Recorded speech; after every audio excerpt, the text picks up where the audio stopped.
ನಮಸ್ಕಾರ ಸ್ನೇಹಿತರೆ ಹಾಗೂ ಪ್ರೀತಿಯ ವಿದ್ಯಾರ್ಥಿಗಳೇ. ದ್ವಿತೀಯ PUC ರಾಜ್ಯಶಾಸ್ತ್ರ ವಿಷಯಕ್ಕೆ ಸಂಬಂಧಪಟ್ಟಂತೆ ನಾವು ಹಿಂದಿನ ಒಂದು ವಿಡಿಯೋದಲ್ಲಿ ಮಾದರಿ ಪ್ರಶ್ನೆ ಪತ್ರಿಕೆ 1ರ ಬಗ್ಗೆ ತಿಳ್ಕೊಂಡಿದ್ವಿ. ಅಂದರೆ 2025 ಮತ್ತು 26ನೇ ಸಾಲಿನ ಬರುವಂಥ ಮಾದರಿ ಪ್ರಶ್ನೆ ಪತ್ರಿಕೆಯನ್ನು ತಿಳ್ಕೊಂಡಿದ್ವಿ. ಈ ಒಂದು ವಿಡಿಯೋದಲ್ಲಿ ನಾವು ಇನ್ನೊಂದು ಮಾದರಿ ಪ್ರಶ್ನೆ ಪತ್ರಿಕೆಯನ್ನು ನೋಡ್ತಾ ಹೋಗೋಣ. ನಾನು ನಿಮ್ಮ ಸ್ನೇಹಿತ ಸ್ವಾಮಿಗೌಡ HK ರಾಜ್ಯಶಾಸ್ತ್ರ ಉಪನ್ಯಾಸಕನಾಗಿ ಕಾರ್ಯವನ್ನು ನಿರ್ವಹಿಸ್ತಿದ್ದೀನಿ.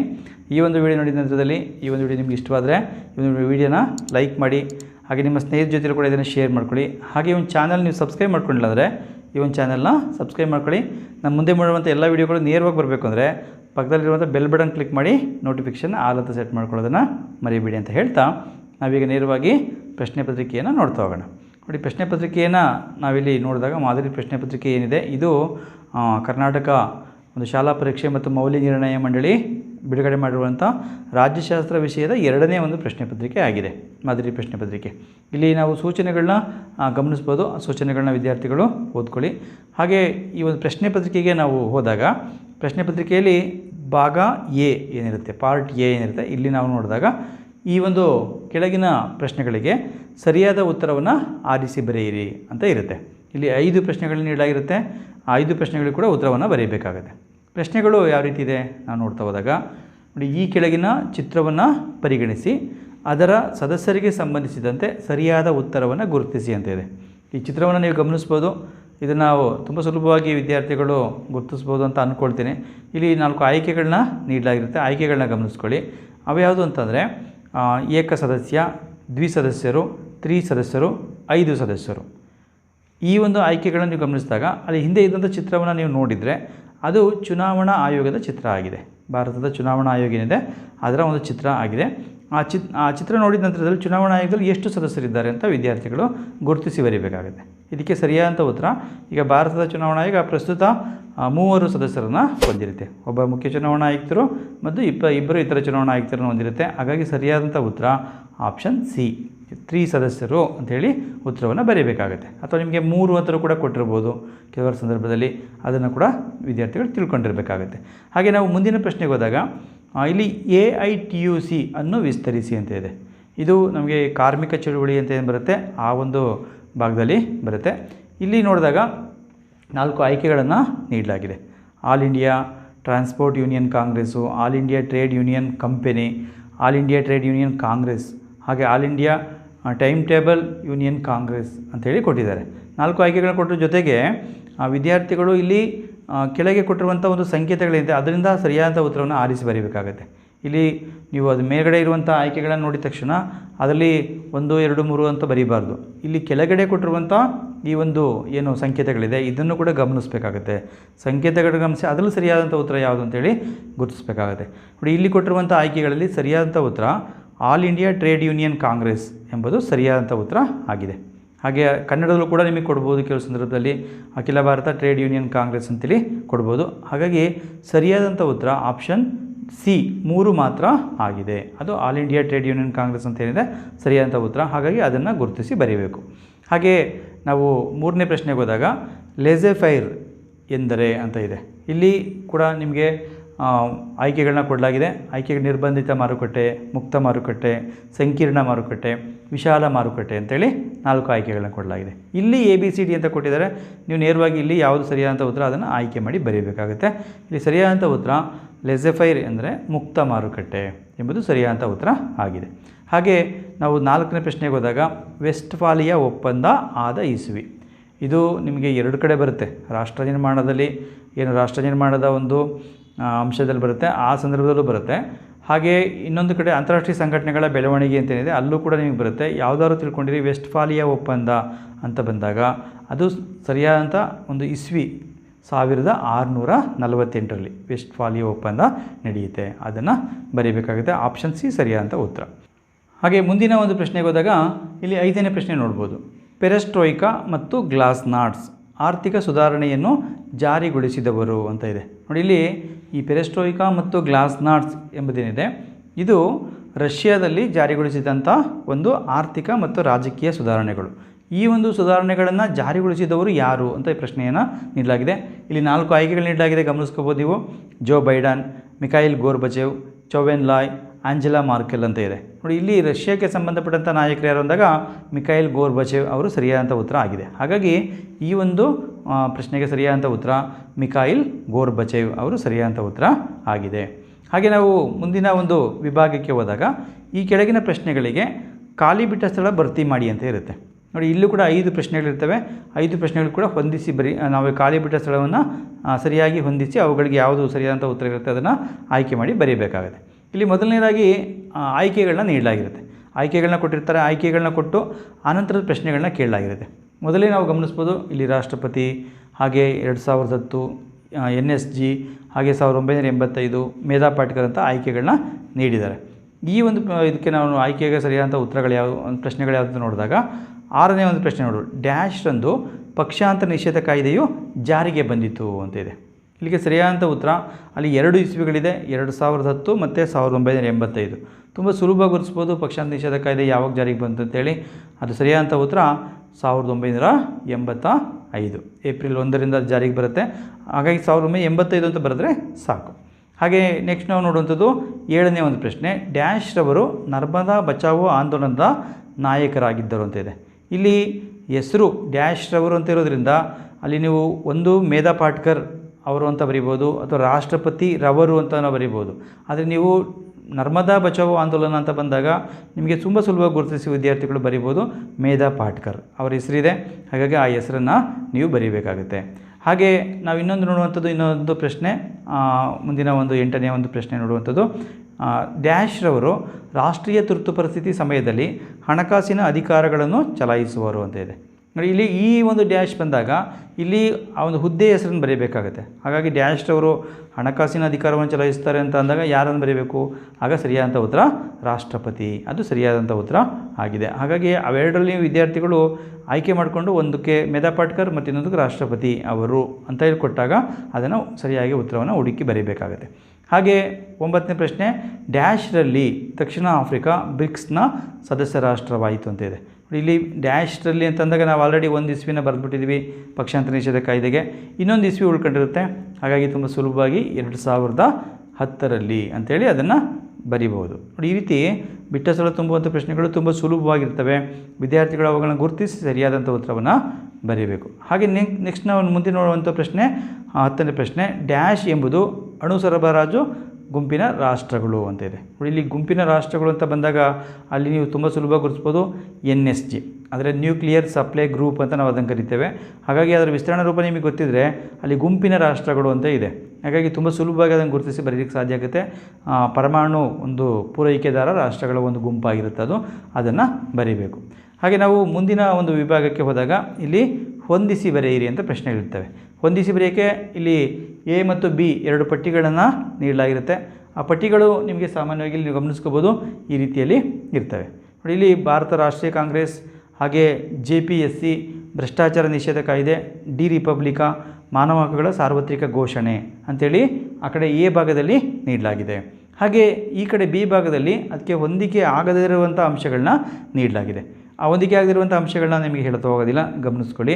ಹಾಗೆ ನಾವು ಹೊಂದಿಸಿ ಬರೆದಾಗ ಯಾವ ರೀತಿಯಲ್ಲಿ ಇರುತ್ತೆ ಅಂತ ನಾವು ಉತ್ತರವನ್ನು ಈಗ ನೋಡ್ತಾ ಹೋಗೋಣ. ಮೊದಲಿಗೆ ನೀವೇನು ಮಾಡಬೇಕು, ನೀವು ಆ ಕಡೆ ಇರುವಂಥ ಪಟ್ಟಿಯನ್ನು ಬರ್ಕೋಬೇಕಾಗತ್ತೆ. ಬರ್ಕೊಂಡು ಆನಂತರ ಈ ಕಡೆ ಇರುವಂಥ ಪಟ್ಟಿಗೆ ಹೊಂದಿಸಿ ಬರೀಬೇಕಾಗತ್ತೆ. ಭಾರತೀಯ ರಾಷ್ಟ್ರೀಯ ಕಾಂಗ್ರೆಸ್ ಇದು ಸ್ಥಾಪನೆಯಾಗಿದ್ದು 1885ರಲ್ಲಿ, ಹಾಗಾಗಿ ಅದು ಸರಿಯಾದಂಥ ಉತ್ತರ ಆಗಿದೆ. ಹಾಗೆ JPSC ಇವು 3 ಕೂಡ ತಿಳ್ಕೊಂಡಿರಿ. UPSC, KPSC, JPSC ಆ 3 ತಿಳ್ಕೊಂಡಿದ್ರೆ ಇಲ್ಲಿ JPSC ಅಂತ ಅಂದಾಗ ನಿಮಗೆ ಇರುವಂಥದ್ದು 2 ಆಯ್ಕೆಗಳಿದೆ. ಅಲ್ಲಿ ನಾನು ಹಿಂದೆ ತೋರಿಸಿದಾಗ ನೀವು ನೋಡಿರ್ಬೋದು. ಒಂದು ಜಂಟಿ ಲೋಕಸೇವಾ ಆಯೋಗ ಅಂತ ಇದೆ, ಇನ್ನೊಂದು ಕರ್ನಾಟಕ ಲೋಕಸೇವಾ ಆಯೋಗ ಅಂತ ಒಂದು ಆಯ್ಕೆಗಳಿದ್ದಾಗ ಅಲ್ಲಿ ಕರ್ನಾಟಕ ಅಂತ J ಅಂತ ಇರೋದ್ರಿಂದ ನಿಮಗೆ ಕರ್ನಾಟಕ ಅಂತ ಬರೀಲಿಕ್ಕೆ ಸಾಧ್ಯ ಆಗೋದಿಲ್ಲ. ಹಾಗಾಗಿ ಜಂಟಿ ಲೋಕಸೇವಾ ಆಯೋಗ ಅನ್ನೋದನ್ನು ಹೊಂದಿಸಿ ಬರೀಬೇಕು. ಹಾಗೆ ಇನ್ನೊಂದು ಪ್ರಶ್ನೆ, ಭ್ರಷ್ಟಾಚಾರ ನಿಷೇಧ ಕಾಯ್ದೆ ಅದು ಬಂದಂಥದ್ದು 1988ರಲ್ಲಿ. ಏನು ಆ್ಯಂಟಿ ಕರಪ್ಷನ್ ಲಾ ಅಂತ ಇದೆ, ಅದು ಬಂದಂಥದ್ದು 1988ರಲ್ಲಿ. ಆ ಒಂದು ಕಾಯ್ದೆಯನ್ನು ಬರೀಬೇಕಾಗುತ್ತೆ. ಹಾಗೆ ಡಿ ರಿಪಬ್ಲಿಕಾ ಇದೊಂದು ಗ್ರಂಥ. ಈ ಗ್ರಂಥವನ್ನು ಬರೆದವರು ಅದಕ್ಕೆ ಜೀನ್ ಬೋಡಿನ್, ಅದು ಸರಿಯಾದಂಥ ಉತ್ತರ ಆಗಿದೆ. ಹಾಗಾಗಿ ಜೀನ್ ಬೋಡಿನ್ ಅವರನ್ನು ಸರಿಯಾಗಿ ಹೊಂದಿಸಿ ಬರೀಬೇಕಾಗುತ್ತೆ. ಹಾಗೆ ಮಾನವ ಹಕ್ಕುಗಳ ಸಾರ್ವತ್ರಿಕ ಘೋಷಣೆ ಅಂತ ಏನಿದೆ ಅದನ್ನು ವಿಸ್ತರಣೆ ರೂಪ UDHR ಅಂತ ಆಗುತ್ತೆ, universal declaration of human rights ಅಂತೇಳಿ ಆಗುತ್ತೆ. ಹಾಗಾಗಿ ಅದನ್ನು ವಿಸ್ತರಿಸಿ ಬರೆದಾಗ ಮಾನವ ಹಕ್ಕುಗಳ ಸಾರ್ವತ್ರಿಕ ಘೋಷಣೆಗೆ ಸರಿಯಾದಂಥ ಹೊಂದಾಣಿಕೆ ಆಗುತ್ತೆ. ಈ ರೀತಿ ವಿದ್ಯಾರ್ಥಿಗಳು ತುಂಬ ಸುಲಭವಾಗಿ ಅದನ್ನು ಗುರುತಿಸಿ ಬರೀಲಿಕ್ಕೆ ಸಾಧ್ಯ ಆಗುತ್ತೆ. ಅದನ್ನು ಗಮನಿಸಿಕೊಂಡು ಬರೀಬೇಕಾಗುತ್ತೆ. ಹಾಗೆ ನಾವು ಮುಂದಿನ ಒಂದು ವಿಭಾಗಕ್ಕೆ ಹೋದಾಗ ಇಲ್ಲಿ 1 ಅಂಕದ ಪ್ರಶ್ನೆಗಳಿರ್ತವೆ. ಕೆಳಗಿನ ಪ್ರಶ್ನೆಗಳಿಗೆ ಒಂದು ವಾಕ್ಯದಲ್ಲಿ ಉತ್ತರಿಸಿ ಅಂತ ಪ್ರಶ್ನೆಗಳನ್ನ ನೀಡಲಾಗಿರುತ್ತೆ. ಇಲ್ಲಿ ಬರುವಂಥ ಒಂದು ಪ್ರಶ್ನೆಗಳಿರ್ತವೆ. ಇಲ್ಲಿ 12ರಿಂದ 16ನೇ ಪ್ರಶ್ನೆಗಳವರೆಗೆ ಪ್ರಶ್ನೆಗಳಿರ್ತವೆ, 5 ಪ್ರಶ್ನೆಗಳಿರ್ತವೆ. ನೋಡಿ, ಇಲ್ಲಿ ಮೊದಲನೇ ಪ್ರಶ್ನೆ, ಯಾವ ಸಭೆಯು ಮಧ್ಯಂತರ ಸರ್ಕಾರವನ್ನು ರಚಿಸಿತು ಅಂತ ಇದೆ. ಇಲ್ಲಿ ಯಾವ ಸಭೆಯು ಮಧ್ಯಂತರ ಸರ್ಕಾರವನ್ನು ರಚನೆ ಮಾಡಿತು ಅಂತ ಅಂದಾಗ ಸರಿಯಾದಂಥ ಉತ್ತರ ರಾಜ್ಯಾಂಗ ರಚನಾ ಸಭೆ ಅಥವಾ ಸಂವಿಧಾನ ರಚನಾ ಸಭೆ ಅಂತ ಕೂಡ ಬರೀಬೋದು. ಯಾವುದಾದ್ರು ಒಂದು ಆಯ್ಕೆಯನ್ನು ಬರೀ ರಾಜ್ಯಾಂಗ ರಚನಾ ಸಭೆಯು ಮಧ್ಯಂತರ ಸರ್ಕಾರವನ್ನು ರಚಿಸಿತು ಅಂತ ಬರೀಬೇಕು. ಹಾಗೆ ನಾವು 13ನೇ ಪ್ರಶ್ನೆಗೆ ಹೋದಾಗ ಆರ್ಥಿಕ ತಾರತಮ್ಯ ಎಂದರೇನು? ಆರ್ಥಿಕ ತಾರತಮ್ಯ ಅಂದ್ರೇನು? ಸಮಾಜದಲ್ಲಿ ಆದಾಯ ಮತ್ತು ಸಂಪತ್ತಿನ ಅಸಮಾನ ಹಂಚಿಕೆಯನ್ನು ಆರ್ಥಿಕ ತಾರತಮ್ಯ ಅಂತ ಕರಿತೇವೆ. ಅಂದರೆ ಸಂಪತ್ತು ಅಸಮಾನವಾಗಿ ಹಂಚಿಕೆಯಾಗುವಂಥದ್ದು, ಅದನ್ನೇ ಆರ್ಥಿಕ ತಾರತಮ್ಯ ಅಂತೇಳಿ ನಾವು ಕಾಣ್ತೇವೆ. ಹಾಗೆ ಅಥವಾ ಆರ್ಥಿಕ ಅಂಶಗಳು ಅಂದರೆ ಏನು, ಆಸ್ತಿ ಅಥವಾ ಉದ್ಯೋಗ ಇವುಗಳನ್ನು ನೀಡದೆ ತಾರತಮ್ಯ ಮಾಡುವಂಥದ್ದು ಅಂತ ಕೂಡ ಬರೀಬೋದು. ಆಸ್ತಿ, ಉದ್ಯೋಗ ಅಥವಾ ಸಂಪತ್ತನ್ನು ನೀಡದೆ ವಂಚಿಸಿ ತಾರತಮ್ಯ ಮಾಡುವಂಥದ್ದು, ಅದನ್ನೇ ಕೂಡ ಆರ್ಥಿಕ ತಾರತಮ್ಯ ಅಂತ ಕೂಡ ಹೇಳಲಿಕ್ಕೆ ಸಾಧ್ಯ ಇರುತ್ತೆ. ಹಾಗೆ ನಾವು ಇನ್ನೊಂದು ಪ್ರಶ್ನೆ ನೋಡುವಂಥದ್ದು, ಸಾವಿತ್ರಿ ಬಾಪುಲೆ ಯಾವ ರಾಜ್ಯಕ್ಕೆ ಸೇರಿದವರು? ನೋಡಿ, ಈ ಒಂದು ಪ್ರಶ್ನೆ ನಿಮಗೆ ಹೊಸದಾಗಿದೆ. ಏಕೆಂದರೆ ಈ ಒಂದು ಪ್ರಶ್ನೆ ಬಗ್ಗೆ ಸಾವಿತ್ರಿ ಬಾಪುಲೆ ಭಾರತದ ಪ್ರಥಮ ಮಹಿಳಾ ಶಿಕ್ಷಕಿ ಯಾರು ಮತ್ತು ಹೆಣ್ಣು ಮಕ್ಕಳಿಗೆ ಶಾಲೆಗಳ ಶಿಕ್ಷಣವನ್ನು ನೀಡಿದಂಥ ಪ್ರಥಮ ಮಹಿಳಾ ಶಿಕ್ಷಕಿ ಯಾರು ಅಂತ ಸಾಮಾನ್ಯವಾಗಿ ಪ್ರಶ್ನೆ ಕೇಳ್ತಾಯಿದ್ರು. ಈಗ ನಿಮಗೆ ಸಾವಿತ್ರಿ ಬಾಪುಲೆ ಯಾವ ರಾಜ್ಯಕ್ಕೆ ಸೇರಿದವರು ಅಂತ ಪ್ರಶ್ನೆ ಇದೆ. ಇದಕ್ಕೆ ಸರಿಯಾದಂಥ ಉತ್ತರ ಮಹಾರಾಷ್ಟ್ರ. ಅವರು ಮಹಾರಾಷ್ಟ್ರಕ್ಕೆ ಸೇರಿದಂಥವರು. ಹಾಗೆ 15ನೇ ಪ್ರಶ್ನೆ, ಭಾರತ ಸಂವಿಧಾನದ ಯಾವ ವಿಧಿಯು ವಿದೇಶಾಂಗ ನೀತಿಯ ಬಗ್ಗೆ ಉಲ್ಲೇಖಿಸುತ್ತದೆ? ಭಾರತ ಸಂವಿಧಾನದಲ್ಲಿ ಸಂವಿಧಾನದ 4ನೇ ಭಾಗದಲ್ಲಿ ಇರುವಂಥ 51ನೇ ವಿಧಿ ಏನಿದೆ, ಈ ಒಂದು ವಿಧಿಯಲ್ಲಿ ಏನು ನಮ್ಮ ವಿದೇಶಾಂಗ ನೀತಿ ಇದೆ, ಆ ವಿದೇಶಾಂಗ ನೀತಿಯ ಬಗ್ಗೆ ಉಲ್ಲೇಖಗಳಿರುವಂಥದ್ದನ್ನು ನಾವು ಕಾಣ್ತೇವೆ. ಹಾಗಾಗಿ ಇದನ್ನು ತಿಳ್ಕೊಂಡಿರಬೇಕಾಗುತ್ತೆ. ಹಾಗೆ ನಾವು 16ನೇ ಪ್ರಶ್ನೆ ನೋಡುವಂಥದ್ದು, ಬಾಂಗ್ಲಾದೇಶ ಎಂದು ಉದಯಿಸಿತು ಅಂತ ಇದೆ. ಬಾಂಗ್ಲಾದೇಶ ಯಾವಾಗ ಅದು ಅಸ್ತಿತ್ವಕ್ಕೆ ಬಂತು ಅಂದಾಗ ನಮಗೆಲ್ಲ ತುಂಬ ಸುಲಭ ಗೊತ್ತಿರುತ್ತೆ.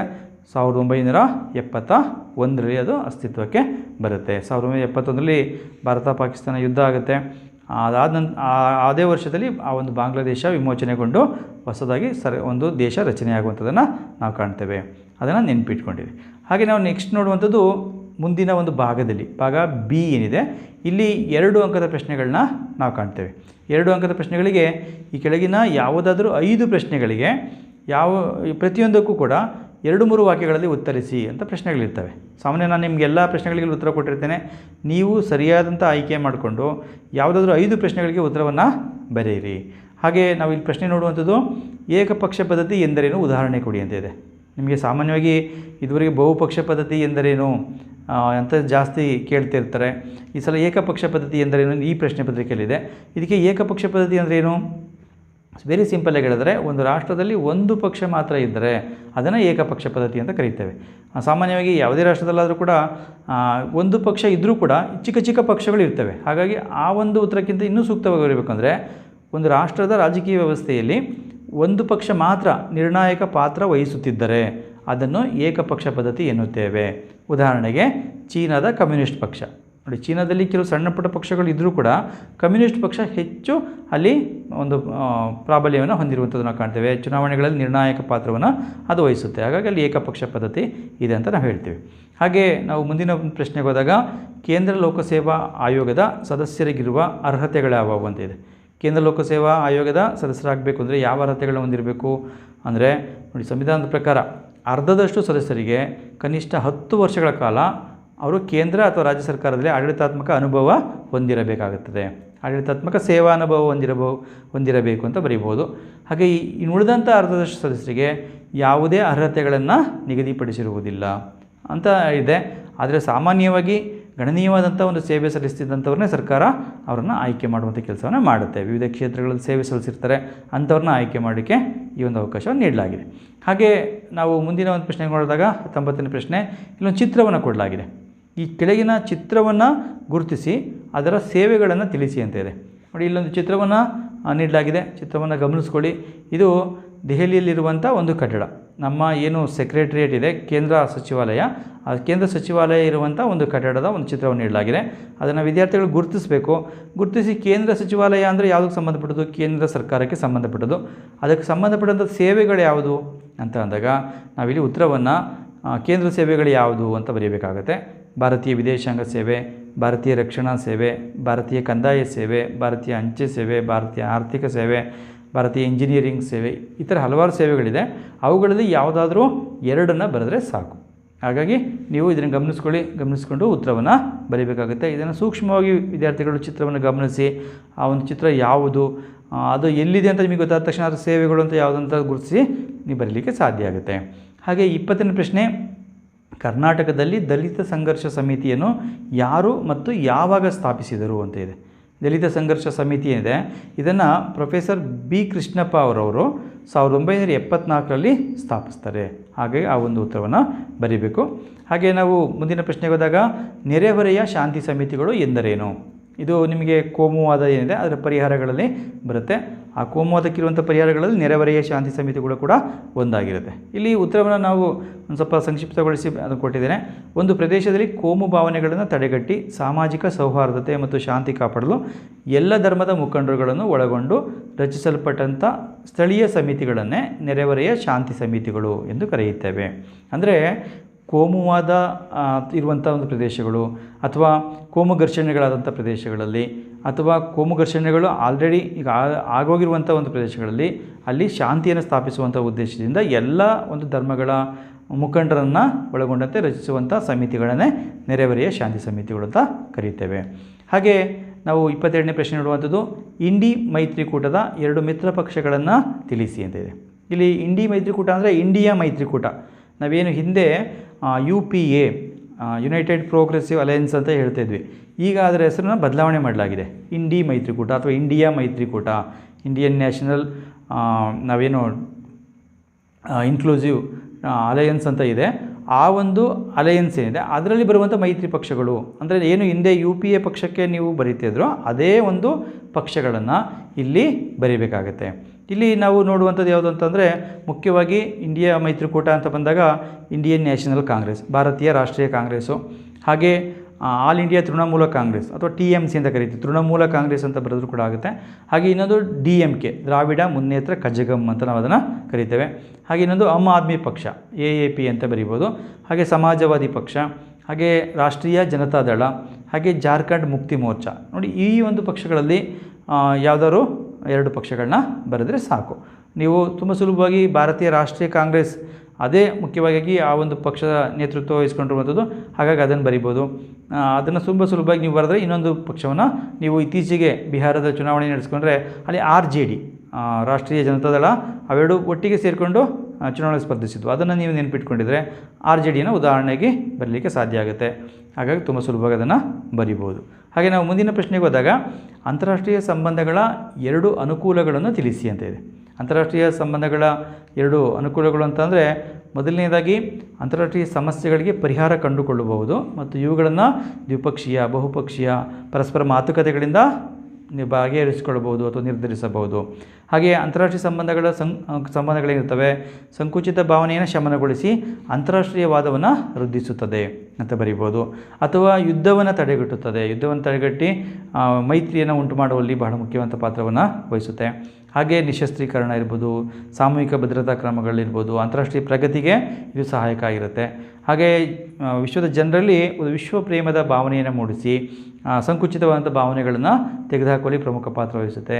ಹಾಗೆಯೇ ಏನು ನಮ್ಮ ಅಂತಾರಾಷ್ಟ್ರೀಯ ಸಂಬಂಧಗಳಲ್ಲಿರುವಂಥ ಮೂಲತತ್ವಗಳು ಅಥವಾ ಸಿದ್ಧಾಂತಗಳೇನಿರ್ತವೆ ಅಥವಾ ಅಂತಾರಾಷ್ಟ್ರೀಯ ಸಂಬಂಧಗಳಾಗಿರುವಂಥ ಒಂದು ಬೆಳವಣಿಗೆಗಳು ಅಂದರೆ ಏನು ಏರುಪೇರುಗಳಾಗಿರ್ತವೆ, ಸಾಧನೆ ಮತ್ತು ವೈಫಲ್ಯಗಳು, ಅವುಗಳ ಬಗ್ಗೆ ತಿಳ್ಕೊಳ್ಳಿಕ್ಕೆ ಅಂತಾರಾಷ್ಟ್ರೀಯ ಸಂಬಂಧಗಳ ಅಧ್ಯಯನದಿಂದ ಸಾಧ್ಯ ಆಗುತ್ತೆ. ಅವೆಲ್ಲದರಲ್ಲೂ ಯಾವುದಾದ್ರು 2 ನೀವು ಬರೆದ್ರೆ ಸಾಕು. ಹಾಗೆ ನಾವು ಮುಂದಿನ ಒಂದು ಪ್ರಶ್ನೆ ನೋಡಿದಾಗ 24ನೇ ಪ್ರಶ್ನೆ, ಭಾರತದ ವಿದೇಶಾಂಗ ನೀತಿಗೆ ಕೊಡುಗೆ ನೀಡಿದ 2 ನಾಯಕರನ್ನು ಹೆಸರಿಸಿ ಅಂತಿದೆ. ಇಲ್ಲಿ ಭಾರತದ ವಿದೇಶಾಂಗ ನೀತಿಗೆ ಕೊಡುಗೆ ನೀಡಿದಂಥ ನಾಯಕರುಗಳನ್ನ ಗಮನಿಸ್ಬೋದು. ಜವಾಹರ್ಲಾಲ್ ನೆಹರು ಅವರನ್ನೇ ನಾವು ಭಾರತದ ವಿದೇಶಾಂಗ ನೀತಿಯ ಶಿಲ್ಪಿ ಅಂತ ಕರಿತೇವೆ. ಹಾಗಾಗಿ ಅವರ ಕೊಡುಗೆ ಬಹಳ ಮುಖ್ಯವಾಗಿರುತ್ತೆ. ಹಾಗಾಗಿ ಅವರನ್ನೇ ನೀವು ಮೊದಲು ಬರೀಲಿಕ್ಕೆ ಸಾಧ್ಯ. ಹಾಗೆ ಮಹಾತ್ಮ ಗಾಂಧೀಜಿ ಅವರ ಒಂದು ಏನು ತತ್ವ ಸಿದ್ಧಾಂತಗಳಿದೆ, ಮಹಾತ್ಮ ಗಾಂಧೀಜಿಯವರ ಆದರ್ಶಗಳು, ಅವನ್ನು ಕೂಡ ನಮ್ಮ ವಿದೇಶಾಂಗ ನೀತಿಯಲ್ಲಿ ಅಳವಡಿಸ್ಕೊಂಡಿದ್ದೇವೆ. ಹಾಗಾಗಿ ಅವರನ್ನು ಕೂಡ ಬರೀಬೋದು. ಹಾಗೆ ವಿ ಕೆ ಕೃಷ್ಣ ಮೆನನ್ ಅವರು ಕೂಡ ಪ್ರಮುಖವಾದಂಥ ಪಾತ್ರ ವಹಿಸ್ತಾರೆ. ಹಾಗಾಗಿ ಅವರ ಹೆಸರನ್ನು ಬರೀಬೋದು. ಹಾಗೆ ಸಿ ರಾಜಗೋಪಾಲಾಚಾರಿ ಅವರು ಕೂಡ ಪ್ರಮುಖವಾದಂಥ ಪಾತ್ರ ವಹಿಸ್ತಾರೆ, ಅವರು ಬರಿಬೋದು. ರಾಮ್ ಮನೋಹರ್ ಲೋಹಿಯಾ ನೋಡಿ, ಯಾವುದಾದ್ರು 2 ಹೆಸರನ್ನು ಬರೆದರೆ ಸಾಕು ಇಷ್ಟು ಹೆಸರುಗಳಲ್ಲಿ. ಹಾಗೆ ನಾವು ಮುಂದೆ ನೋಡುವಾಗ ಭಾಗ ಸಿಗೆ ಹೋಗಬೇಕಾಗತ್ತೆ. ನೋಡಿ, ಇಲ್ಲಿ 5 ಅಂಕದ ಪ್ರಶ್ನೆಗಳನ್ನ ನೀಡಲಾಗಿರುತ್ತೆ. ಇಲ್ಲಿ ಏನಂತ ಕೊಟ್ಟಿರ್ತಾರೆ, ಈ ಕೆಳಗಿನ 6 ಪ್ರಶ್ನೆಗಳಿಗೆ ಪ್ರತಿಯೊಂದಕ್ಕೂ 15-20 ವಾಕ್ಯಗಳಲ್ಲಿ ಉತ್ತರಿಸಿ. ಯಾವುದಾದ್ರೂ 6 ಪ್ರಶ್ನೆಗಳನ್ನ ಆಯ್ಕೆ ಮಾಡಿಕೊಂಡು ಸೂಕ್ತವಾದಂಥ ಉತ್ತರ ಬರೀಬೇಕಾಗತ್ತೆ. ಪ್ರತಿಯೊಂದು ಪ್ರಶ್ನೆಗೂ ಕೂಡ ಒಂದು ಸಂಕ್ಷಿಪ್ತವಾದಂಥ ಪೀಠಿಕೆ ಬರೀರಿ. ಒಂದು 2-3 ಲೈನಲ್ಲಿ ಪೀಠಿಕೆ ಬರೆದು ನಂತರದಲ್ಲಿ ಕೆಲವೇ ಅಂಶಗಳನ್ನು ನೀವು ಎಷ್ಟು ಬೇಕೋ ಅಗತ್ಯ ಇರುತ್ತೋ ಅಷ್ಟು ವಿವರಣೆಯನ್ನು ಬರೆದು ಹಾಗೆ ನೀವು ಒಂದು ಉಪಸಂಹಾರವನ್ನು ಅದಕ್ಕೆ ಬರೀಬೇಕಾಗತ್ತೆ. 1 ಪುಟದಿಂದ 1.5 ಪುಟದಷ್ಟು ಉತ್ತರವನ್ನು ನೀವು ಬರೀರಿ ಸಾಧ್ಯ ಆದರೆ. ಹಾಗೆ ಎಲ್ಲ ಅಂಶಗಳನ್ನ ವಿವರಿಸಿ ಕೂಡ ಬರೀಬೇಕಾಗತ್ತೆ. ಬರೀ ಪಾಯಿಂಟ್ಸ್ ಬರೆದುಬಿಟ್ರೆ ನಿಮಗೆ ಕಡಿಮೆ ಮಾರ್ಕ್ಸ್ ಸಿಗ್ತವೆ. ಹಾಗಾಗಿ ಎಲ್ಲ ಅಂಶಗಳನ್ನ ವಿವರಿಸಿ ಬರೆಯುವಂಥ ಪ್ರಯತ್ನವನ್ನು ವಿದ್ಯಾರ್ಥಿಗಳು ಮಾಡಬೇಕಾಗುತ್ತೆ. ನೋಡಿ, ಇಲ್ಲಿ ನಾನು ಈ ಒಂದು ಪ್ರಶ್ನೆಗಳಿಗೆ ಏನಿದೆ 5 ಅಂಕದ ಪ್ರಶ್ನೆಗಳು, ಈ ಪ್ರಶ್ನೆ ಪತ್ರಿಕೆಯಲ್ಲಿರುವಂಥ ಎಲ್ಲ ಪ್ರಶ್ನೆಗಳಿಗೂ ಕೂಡ ನಾನು ಹಿಂದಿನ ನನ್ನ ಒಂದು ವಿಡಿಯೋಗಳಲ್ಲಿ ಉತ್ತರಗಳನ್ನ ನೀಡಿದ್ದೇನೆ. ಹಾಗಾಗಿ ಮತ್ತೆ ಅದನ್ನು ರಿಪೀಟ್ ಮಾಡಿಲ್ಲ. ಇಲ್ಲಿ ನಿಮಗೆ ಡಿಸ್ಕ್ರಿಪ್ಷನ್ ಬಾಕ್ಸಲ್ಲಿ ಲಿಂಕ್ ಕೊಟ್ಟಿರ್ತೇನೆ, ಅಥವಾ ನೀವು ಇಲ್ಲಿ ಮೇಲ್ಗಡೆ ಏನು ಲಿಂಕ್ ಕಾಣಿಸುತ್ತೆ ಇಲ್ಲಿ ಕ್ಲಿಕ್ ಮಾಡೋ ಮೂಲಕ ನೀವು ಎಲ್ಲ ಪ್ರಶ್ನೆಗಳಿಗೂ ಕೂಡ ಉತ್ತರವನ್ನು ಪಡ್ಕೊಳ್ಳಿಕ್ಕೆ ಸಾಧ್ಯ.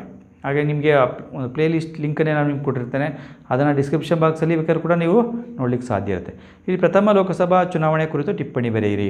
ಅಂದರೆ ಪ್ರಥಮ ಲೋಕಸಭಾ ಚುನಾವಣೆ ಯಾವಾಗ ನಡೀತು, ಮತ್ತು ಅಲ್ಲಿ ಎಷ್ಟು ಸ್ಥಾನಗಳಿಗೆ ಚುನಾವಣೆ ನಡೀತು, ಹಾಗೆ ಆ ಪ್ರಥಮ ಲೋಕಸಭಾ ಚುನಾವಣೆಯಲ್ಲಿ ಎಷ್ಟು ಮತದಾರರು ಮತವನ್ನು ಚಲಾಯಿಸಿದರು, ಎಷ್ಟು ಮತಗಟ್ಟೆಗಳಿದ್ವು, ಎಷ್ಟು ರಾಜಕೀಯ ಪಕ್ಷಗಳು ಭಾಗವಹಿಸಿದ್ವು, ಹಾಗೆ ಚುನಾವಣಾ ಫಲಿತಾಂಶ ಏನು, ಹಾಗೆ ಅದರ ಮುಖ್ಯವಾದಂಥ ಅಂಶಗಳೇನು, ಆ ಅಂಶಗಳನ್ನ ವಿವರಿಸಿ ಬರೀಬೇಕಾಗುತ್ತೆ.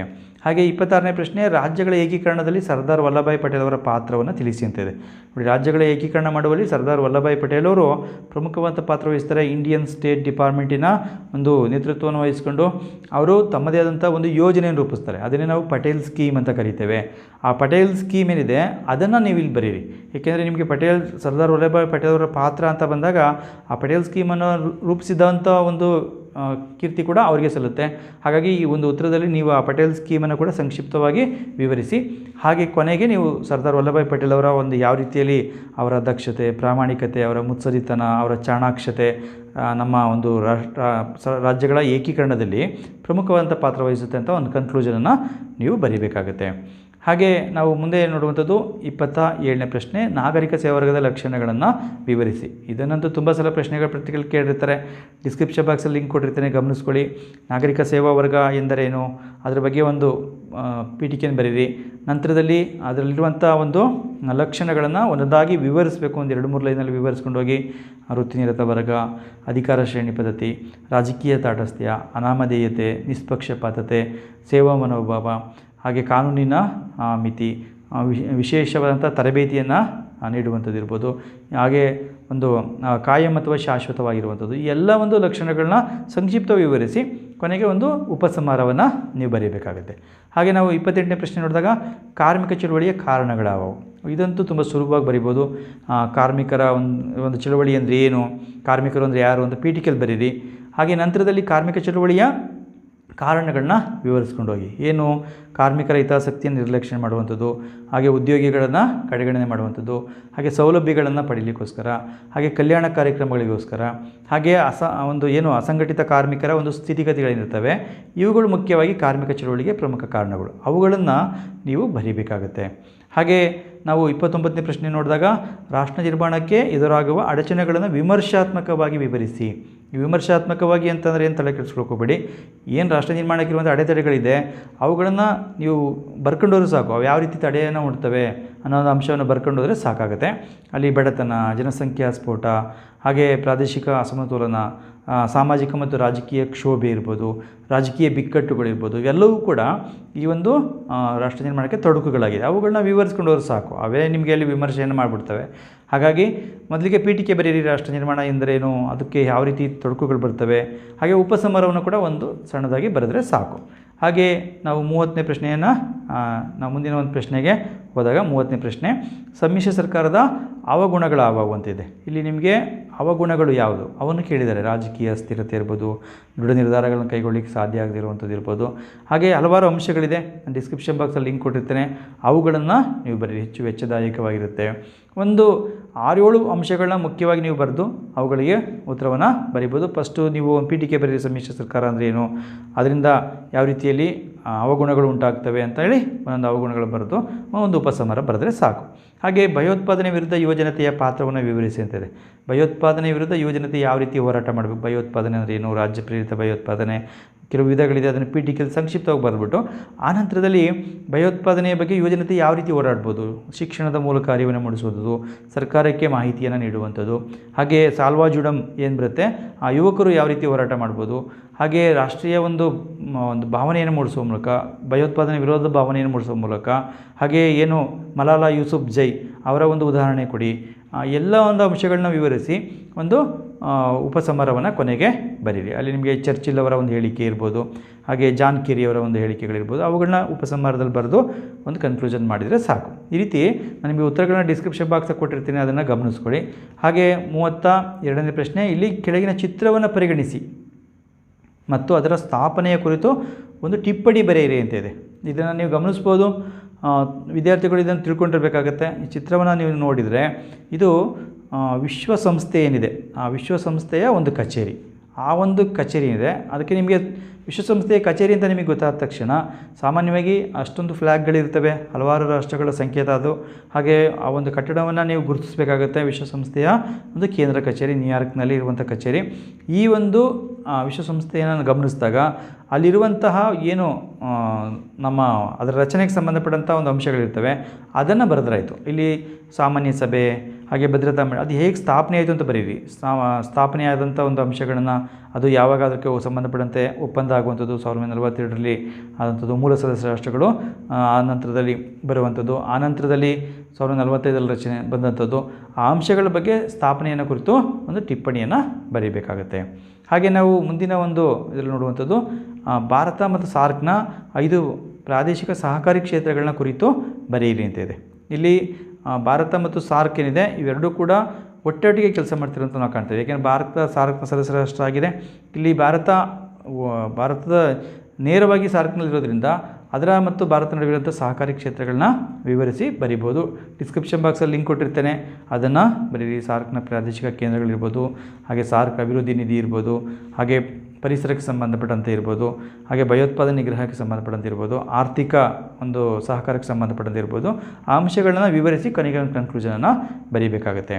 ಹಾಗೆ ನಾವು ಮುಂದಿನ ಒಂದು ಭಾಗಕ್ಕೆ ಹೋದಾಗ ಇಲ್ಲಿ 10 ಅಂಕದ ಪ್ರಶ್ನೆಗಳಿರ್ತವೆ. 10 ಅಂಕದ ಪ್ರಶ್ನೆಗಳಿಗೆ ಈ ಕೆಳಗಿನ ಯಾವುದಾದರೂ 2 ಪ್ರಶ್ನೆಗಳಿಗೆ 30-40 ವಾಕ್ಯಗಳಲ್ಲಿ ಉತ್ತರಿಸಿ ಅಂತ ಒಂದು ಇದಿರುತ್ತೆ ನೋಡಿ. ಇಲ್ಲಿ ಮೊದಲ ಒಂದು ಪ್ರಶ್ನೆ ನೋಡುವಂಥದ್ದು ಚುನಾವಣಾ ಆಯೋಗದ ರಚನೆ, ಅಧಿಕಾರ ಮತ್ತು ಕಾರ್ಯಗಳನ್ನು ವಿವರಿಸಿ ಅಂತ ಇದೆ. ಚುನಾವಣಾ ಆಯೋಗದ ರಚನೆ ಬಗ್ಗೆ ಬರೀಬೇಕು. ರಚನೆ ಅಂತ ಅಂದಾಗ ಚುನಾವಣಾ ಆಯೋಗ ಯಾವ ವಿಧಿಯ ಪ್ರಕಾರ ರಚನೆಯಾಗಿದೆ ಅದರ ಬಗ್ಗೆ, ಚುನಾವಣಾ ಪ್ರೋಸೆಸ್ ಬಗ್ಗೆ ಏನು ಪೀಠಿಕೆ ಬರೀತೀರಿ. 324ರಿಂದ 29ನೇ ವಿಧಿಗಳವರೆಗೆ ಚುನಾವಣಾ ಆಯೋಗದ ರಚನೆ ಮತ್ತು ಅದರ ಪ್ರಕ್ರಿಯೆಗಳ ಬಗ್ಗೆ ನೀಡಲಾಗಿದೆ. ಚುನಾವಣಾ ಆಯೋಗ ಅಂದರೆ ಏನು ಅಂತ ಒಂದು ಬರೀರಿ.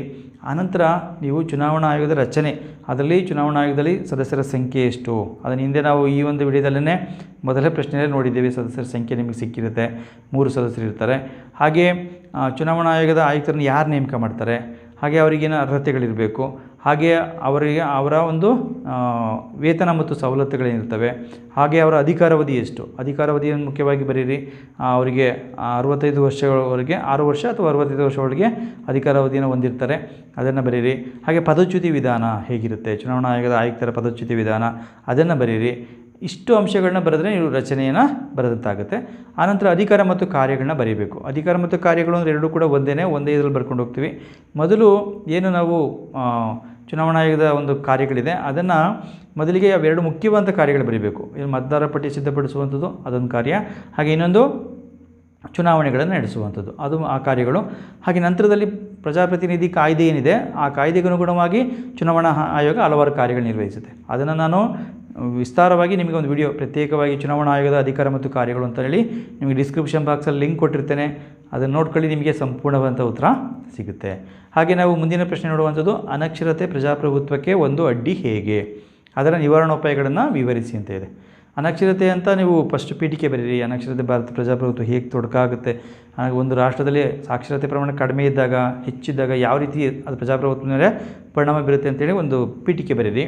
ಹಾಗೆ ನಂತರದಲ್ಲಿ ಅನಕ್ಷರತೆ ಭಾರತ ಪ್ರಜಾಪ್ರಭುತ್ವಕ್ಕೆ ಒಂದು ಅಡ್ಡಿ ಹೇಗಿದೆ ಅಂದರೆ ಅಲ್ಲಿ ನಾವು ಭಾಳ ಮುಖ್ಯವಾಗಿ ರಾಜಕೀಯ ಪ್ರಜ್ಞೆಯ ಒಂದು ಕೊರತೆ ಇರುತ್ತೆ, ಕಡಿಮೆ ಪ್ರಮಾಣದ ಮತದಾನ ಇರುವಂಥದ್ದು ನಾವು ಕಾಣ್ತೇವೆ, ಹಣ ಮತ್ತು ತೋಳ್ಬಲಗಳಿಗೆ ಅವಕಾಶ ಆಗುತ್ತೆ, ಹಾಗೆ ಅದು ಒಂದು ರೀತಿಯಲ್ಲಿ ಸರ್ವಾಧಿಕಾರಕ್ಕೂ ಕೂಡ ಅವಕಾಶ ಆಗುವಂಥದ್ದು ನಾವು ಕಾಣ್ತೇವೆ. ಈ ಅಂಶಗಳನ್ನು ವಿವರಿಸಿ ಬರೀಬೇಕು. ಹಾಗೆಯೇ ಅದಕ್ಕೆ ಪರಿಹಾರೋಪಾಯಗಳು, ನಿವಾರಣೋಪಾಯಗಳು ಅಂದರೆ ಏನು, ನಿವಾರಣೋಪಾಯಗಳನ್ನ ಬರೆದಾಗ ನೀವು ಇಲ್ಲಿ ಅದಕ್ಕೆ ಪರಿಹಾರೋಪಾಯಗಳು ಅಂದರೆ ಅದಕ್ಕೆ ಕಡ್ಡಾಯ ಶಿಕ್ಷಣವೇ ಪರಿಹಾರ.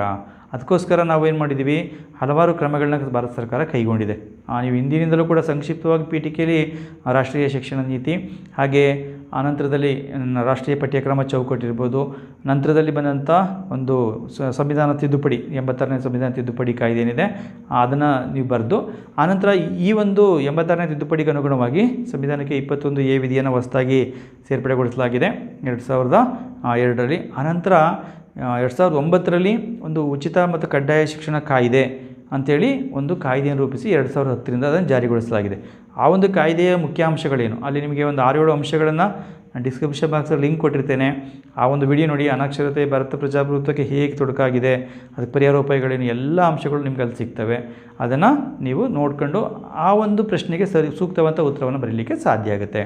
ಹಾಗೆ 36ನೇ ಪ್ರಶ್ನೆ, ಖಾಸಗೀಕರಣದ ಅರ್ಥ, ಮಹತ್ವ ಮತ್ತು ರಾಜಕೀಯ ಪರಿಣಾಮಗಳನ್ನ ವಿವರಿಸಿ ಅಂತಿದೆ. ಇಲ್ಲಿ ಖಾಸಗೀಕರಣ ಅಂದರೆ ಏನು ಅಂತ ಪೀಠಿಕೆ ನೀವು ಬರೆದ್ರೆ ಸಾಕು. ಅದು ಯಾವಾಗ ಜಾರಿ ಬಂತು. ಖಾಸಗೀಕರಣ ಅಂದರೆ ಸರ್ಕಾರದ ಒಡೆತನದಲ್ಲಿರುವಂಥ ಕೈಗಾರಿಕೆಗಳನ್ನು, ಉದ್ಯಮಗಳನ್ನು ಖಾಸಗಿ ವ್ಯಕ್ತಿ ಅಥವಾ ಒಂದು ಸಂಸ್ಥೆಗಳ ನಿಯಂತ್ರಣ ಮತ್ತು ಒಡೆತನಕ್ಕೆ ವರ್ಗಾಯಿಸುವಂಥ ಪ್ರಕ್ರಿಯೆಯನ್ನು ನಾವು ಖಾಸಗೀಕರಣ ಅಂತ ಕರಿತೇವೆ. ಇದು ಮೊದಲಿಗೆ 1980ರ ಒಂದು ಅವಧಿಯಲ್ಲಿ ಇಂಗ್ಲೆಂಡ್ ಮತ್ತು ಅಮೆರಿಕಗಳಲ್ಲಿ ಪ್ರಾರಂಭ ಆಗುತ್ತೆ. ನಂತರ ಭಾರತದಲ್ಲೂ ಕೂಡ 1991ರಲ್ಲಿ ಖಾಸಗೀಕರಣ ಪ್ರಕ್ರಿಯೆಗಳು ಪ್ರಾರಂಭ ಆಗ್ತವೆ. ಆನಂತರದಲ್ಲಿ ಇದರ ಪ್ರಾಮುಖ್ಯತೆ ಏನು ಅಂತ ಬಂದಾಗ, ಖಾಸಗೀಕರಣ ಪ್ರಾಮುಖ್ಯತೆಗಳು ಹೊಂದಿದೆ ಹೇಗೆ ಅಂದಾಗ, ಮುಖ್ಯವಾಗಿ ಈ ಒಂದು ಖಾಸಗೀಕರಣ ಏನಿದೆ ಇದರಿಂದ ಖಾಸಗಿ ಒಂದು ಹೊಸ ಒಂದು ಉದ್ಯಮಿಗಳನ್ನು ಅದು ಪ್ರೋತ್ಸಾಹಿಸುತ್ತದೆ. ಹಾಗೆ ಕಾರ್ಯದಕ್ಷತೆಯನ್ನು ನಾವು ಕಾಣ್ತೇವೆ, ಇಲ್ಲಿ ಸಾಮರ್ಥ್ಯವನ್ನು ಹೆಚ್ಚಿಸುತ್ತದೆ ಅಂತ ಕಾಣ್ತೇವೆ, ವಿನೂತನ ಯೋಜನೆ ಅಂತ ಕಾಣ್ತೇವೆ, ಗುರಿ, ಹಾಗೆ ಬಂಡವಾಳವನ್ನು ನಾವು ಕಾಣ್ತೇವೆ, ಹಾಗೆ ಏಕಸ್ವಾಮ್ಯಕ್ಕೆ ತಡೆಯನ್ನು ಹಾಕುತ್ತೆ. ಇವೆಲ್ಲವೂ ಕೂಡ ಅದರ ಪ್ರಾಮುಖ್ಯತೆ ಅಂಶಗಳು. ಅದನ್ನು ವಿವರಿಸಬೇಕು ಸಂಕ್ಷಿಪ್ತವಾಗಿ. ನಿಮಗೆ ಡಿಸ್ಕ್ರಿಪ್ಷನ್ ಬಾಕ್ಸಲ್ಲಿ ಲಿಂಕ್ ಕೊಟ್ಟಿರ್ತೇನೆ, ಅದನ್ನು ಗಮನಿಸ್ಕೊಂಡ್ರೆ ಈ ಪ್ರಶ್ನೆಗಳಿಗೆ ಉತ್ತರ ಸಿಗುತ್ತೆ. ಹಾಗೆ ಅದರ ಒಂದು ರಾಜಕೀಯ ಪರಿಣಾಮಗಳೇನು ಅಂತ ನೀವು ಬರೀಬೇಕಾಗುತ್ತೆ. ಹೆಡ್ಡಿಂಗನ್ನು ಬರೀ ರಾಜಕೀಯ ಪರಿಣಾಮ ಅಂತ ಬರೆದು ಅಲ್ಲೇನು ಸಂಪತ್ತಿನ ಕೇಂದ್ರೀಕರಣ, ಅಧಿಕ ಲಾಭ, ಹಾಗೆ ಸ್ಥಳೀಯ ಕೈಗಾರಿಕೆಗಳು ಮುಚ್ಚುತ್ತವೆ, ಹಾಗೆ ರಾಷ್ಟ್ರೀಯ ಹಿತಾಸಕ್ತಿಗೆ ಧಕ್ಕೆ ಉಂಟು ಮಾಡುತ್ತೆ, ಇಲ್ಲಿ ಸೇವಾ ಭದ್ರತೆ ಇರೋದಿಲ್ಲ, ಹಾಗೆ ಏನು ಸೇವಾ ಮನೋಭಾವನೆ ಇರೋದಿಲ್ಲ, ಹಾಗೆ ಜೊತೆಗೆ ಪರಮಾಧಿಕಾರಕ್ಕೆ ಧಕ್ಕೆ ಉಂಟು ಮಾಡುತ್ತೆ ಅಥವಾ ಸಾರ್ವಭೌಮತ್ವಕ್ಕೆ ಧಕ್ಕೆ ಉಂಟು ಮಾಡುತ್ತೆ ಅಂತ ಅವುಗಳನ್ನ ವಿವರಿಸಬೇಕಾಗುತ್ತೆ. ಹಾಗೆ ನಾವು ಮುಂದಿನ ಪ್ರಶ್ನೆಗೆ ಹೋದಾಗ, ಭಾರತದ ವಿದೇಶಾಂಗ ನೀತಿಯ ಅರ್ಥ ಮತ್ತು ಮಹತ್ವವನ್ನು ವಿವರಿಸಿ ಅಂತಿದೆ. ಭಾರತದ ವಿದೇಶಾಂಗ ನೀತಿ ಅಂದರೆ ಏನು ಅಂತ ಬರೀಬೇಕು. ಅದಕ್ಕೆ ಸಂಬಂಧಪಟ್ಟಂತೆ ವ್ಯಾಖ್ಯಾನಗಳೇನಿದೆ, ನಾವು ಮುಖ್ಯವಾಗಿ 2 ವ್ಯಾಖ್ಯಾನಗಳಿದೆ, ಅವುಗಳನ್ನ ಬರೀಬೇಕು. ಹಾಗೆ ಅದರ ಒಂದು ಕೆಲವು ವಿವರಣೆಯನ್ನು ಬರೆದು ನಂತರದಲ್ಲಿ ಅದರ ಮಹತ್ವ ಇದೆ, ರಾಜ್ಯದ ಪರಮಾಧಿಕಾರವನ್ನು ಕಾಪಾಡುವಂಥದ್ದು, ನಮ್ಮ ದೇಶದ ಒಂದು ಹಿತಾಸಕ್ತಿಗಳನ್ನ ಕಾಪಾಡುವಂಥದ್ದು, ಆ ಒಂದು ಅಂಶಗಳನ್ನ ನಾನು ಡಿಸ್ಕ್ರಿಪ್ಷನ್ ಬಾಕ್ಸಲ್ಲಿ ಲಿಂಕ್ ಕೊಟ್ಟಿರ್ತೇನೆ. ನಿಮಗೆ ಅಂತಾರಾಷ್ಟ್ರೀಯ ಸಂಬಂಧಗಳ ಒಂದು ಏನು ಇದು ಬರುತ್ತೆ, ಭಾರತದ ವಿದೇಶಾಂಗ ನೀತಿ ಸಂಬಂಧಪಟ್ಟಂತೆ ಅಲ್ಲಿ ಲಿಂಕ್ ಕೊಟ್ಟಿರ್ತೇನೆ ಒಂದು, ಅದನ್ನು ನೀವು ಗಮನಿಸ್ಕೊಂಡ್ರೆ ಈ ಎಲ್ಲ ಒಂದು ಪ್ರಾಮುಖ್ಯತೆಗಳು ಕೂಡ ನಿಮಗೆ ಸಿಗಲಿಕ್ಕೆ ಸಾಧ್ಯ ಆಗುತ್ತೆ ಅಂತ ಹೇಳ್ತಾ, ನಾವು ಮುಂದಿನ ಒಂದು ಭಾಗಕ್ಕೆ ಹೋದಾಗ ಭಾಗ ಇ ನೋಡಿ. ಭಾಗ ಇನಲ್ಲಿ ನಾವು ಮುಖ್ಯವಾಗಿ ಏನನ್ನು ಗಮನಿಸ್ತೇವೆ, ಭಾಗ ಇನಲ್ಲಿ ಏನು ದೃಷ್ಟಿವಿಕಲಚೇತನ ವಿದ್ಯಾರ್ಥಿಗಳಿರ್ತಾರೆ ಅವರಿಗೆ ಮಾತ್ರ ಪ್ರಶ್ನೆಗಳಿರ್ತವೆ. ಇವನ್ನು ಸಾಮಾನ್ಯ ವಿದ್ಯಾರ್ಥಿಗಳು ಬರೀಬಾರ್ದು. ಸಾಮಾನ್ಯವಾಗಿ ಕೆಲವು ಟೈಮಲ್ಲಿ ಚಿತ್ರದಲ್ಲಿ ಕೊಟ್ಟಿರುವಂಥ ಪ್ರಶ್ನೆಗಳನ್ನು ಇಲ್ಲಿ ನಿಮಗೆ ದೃಷ್ಟಿವಿಕಲಚೇತನ ವಿದ್ಯಾರ್ಥಿಗಳಿಗೆ ನೇರವಾದ ಪ್ರಶ್ನೆಗಳಾಗಿ ಕೇಳಿರ್ತಾರೆ. ಹಾಗಾಗಿ ನಿಮಗೆ ಒಂದು ವೇಳೆ ಚಿತ್ರ ಗೊತ್ತಾಗಲಿಲ್ಲ ಅಂದರೆ ವಿದ್ಯಾರ್ಥಿಗಳು ಕೆಲವು ಸಂದರ್ಭದಲ್ಲಿ ಇದನ್ನು ಗಮನಿಸ್ಕೊಂಡ್ರೆ ಚಿತ್ರದಲ್ಲಿರುವಂಥ ಪ್ರಶ್ನೆಗೆ ಏನು ಉತ್ತರ ಬರೀಬೇಕು ಅಂತ ನಿಮಗೂ ಕೂಡ ಒಂದು ಐಡಿಯಾ ಬರ್ಬೋದು. ನೋಡಿ, ಭಾರತ ಚುನಾವಣಾ ಆಯೋಗದಲ್ಲಿ ಎಷ್ಟು ಸದಸ್ಯರಿದ್ದಾರೆ ಅಂತ ಇದೆ. ಇಲ್ಲಿ ಭಾರತ ಚುನಾವಣಾ ಆಯೋಗದಲ್ಲಿ 3 ಸದಸ್ಯರಿದ್ದಾರೆ ಅಂತ ಉತ್ತರವನ್ನು ಬರೀಬೇಕಾಗುತ್ತೆ. ಹಾಗೆ ಕೇಂದ್ರ ಸೇವೆಗೆ 2 ಉದಾಹರಣೆಗಳನ್ನು ತಿಳಿಸಿ ಅಂತ ಇದೆ. ಅಲ್ಲಿ ಕೇಂದ್ರ ಸೇವೆಯ ಒಂದು ಚಿತ್ರವನ್ನು ಕೊಟ್ಟಿದ್ದರು, ನೀವು ಗಮನಿಸ್ಕೊಂಡಿರ್ಬೋದು. ಅಲ್ಲಿ ಚಿತ್ರವನ್ನು ಕೊಟ್ಟಾಗ ನೋಡಿ, ಇಲ್ಲಿ ಭಾರತ ವಿದೇಶಾಂಗ ಸೇವೆ ಅದನ್ನೇ ಇಲ್ಲಿ ಕೊಟ್ಟಿದ್ದೇನೆ. ಆ ಸೇವೆಗಳಿಗೆ ಉದಾಹರಣೆಗಳನ್ನ ಬರೆಯಿರಿ. ಹಾಗೆ ನೆಕ್ಸ್ಟು ವಿಶ್ವಸಂಸ್ಥೆಯ ಸ್ಥಾಪನೆಯ ಕುರಿತು ಟಿಪ್ಪಣಿ ಬರೆಯಿರಿ ಅಂತ ಇದೆ. ನಿಮಗೆ ನಾನು ಹೇಳಿದೆ, ಅಲ್ಲಿ ಒಂದು ಚಿತ್ರವನ್ನು ಕೊಟ್ಟಿದ್ದರು, ಆ ಚಿತ್ರವನ್ನು ಕೊಟ್ಟು ಪ್ರಶ್ನೆಯನ್ನು ಕೇಳಲಾಗಿತ್ತು, ಯಾವ ಒಂದು ಚಿತ್ರ ಗುರುತಿಸಿ ಬರೀರಿ ಅಂತ. ಇಲ್ಲಿ ನಿಮಗೆ ದೃಷ್ಟಿವಿಕಲಚೇತನ ವಿದ್ಯಾರ್ಥಿಗಳಿಗೆ ಚಿತ್ರವನ್ನು ಕೊಡದೇ ನೇರವಾಗಿ ಪ್ರಶ್ನೆ ಕೇಳಿರ್ತಾರೆ. ವಿಶ್ವಸಂಸ್ಥೆಯ ಸ್ಥಾಪನೆ ಕುರಿತು ಒಂದು ಟಿಪ್ಪಣಿ ಬರೆಯಿರಿ ಅಂತೇಳಿ. ಅದನ್ನು ನೀವು ಗಮನಿಸ್ಕೊಂಡ್ರೆ ತುಂಬ ಸುಲಭವಾಗಿ ಆ ಚಿತ್ರವನ್ನು ಗುರುತಿಸಿ ನೀವು ಉತ್ತರವನ್ನು ಬರೀಬೋದು. ಸ್ಥಾಪನೆ ಬಗ್ಗೆ ಒಂದು ಬರೋದಾಗುತ್ತೆ. ಅದನ್ನು ನಾನು ನಿಮಗೆ ಹಿಂದೆ ಹೇಳಿದ್ದೀನಿ, ಅದರಲ್ಲಿ ಅದನ್ನು ತಿಳ್ಕೊಳ್ಳಿ. ನಾವು ಮುಂದಿನ ಒಂದು ಪ್ರಶ್ನೆ ಪತ್ರಿಕೆಯಲ್ಲಿ 2025-26 ಒಂದು ಮಾದರಿ ಪ್ರಶ್ನೆ ಪತ್ರಿಕೆ 3ರ ಜೊತೆಯಲ್ಲಿ ನಾನು ನಿಮ್ಮ ಮುಂದೆ ಬರ್ತೀನಿ. ಈ ಒಂದು ವಿಡಿಯೋನ ಕೊನೆ ತನಕ ನೋಡಿದ್ದಕ್ಕಾಗಿ ಧನ್ಯವಾದಗಳು. ಹಾಗೆ ಈ ಒಂದು ವಿಡಿಯೋ ನಿಮ್ಗೆ ಇಷ್ಟವಾಗಿದ್ದರೆ ಒಂದು ಲೈಕ್ ಮಾಡಿ, ಹಾಗೆ ನಿಮ್ಮ ಸ್ನೇಹಿತರ ಜೊತೆಲಿ ಕೂಡ ಇದನ್ನು ಶೇರ್ ಮಾಡ್ಕೊಳ್ಳಿ. ಹಾಗೆ ಈ ಒಂದು ಚಾನಲ್ ನೀವು ಸಬ್ಸ್ಕ್ರೈಬ್ ಮಾಡ್ಕೊಂಡಿಲ್ಲ ಅಂತಂದರೆ ಈ ಒಂದು ಚಾನಲ್ ಸಬ್ಸ್ಕ್ರೈಬ್ ಮಾಡ್ಕೊಳ್ಳಿ. ಪಕ್ಕದಲ್ಲಿರುವಂಥ ಬೆಲ್ ಬಟನ್ ಕ್ಲಿಕ್ ಮಾಡಿ, ನೋಟಿಫಿಕೇಷನ್ ಆಲ್ ಅಂತ ಸೆಟ್ ಮಾಡ್ಕೊಂಡ್ರೆ ನಾನು ಮುಂದೆ ಮಾಡುವಂಥ ವಿಡಿಯೋಗಳು ನಿಮಗೆ ನೇರವಾಗಿ ಬರಲಿಕ್ಕೆ ಸಾಧ್ಯ ಆಗುತ್ತೆ ಅಂತ ಹೇಳ್ತಾ ಈ ಒಂದು ವಿಡಿಯೋನ ಕೊನೆ ತನಕ ನೋಡಿದ್ದಕ್ಕಾಗಿ ಮತ್ತೊಮ್ಮೆ ಧನ್ಯವಾದಗಳು. ನಮಸ್ಕಾರ.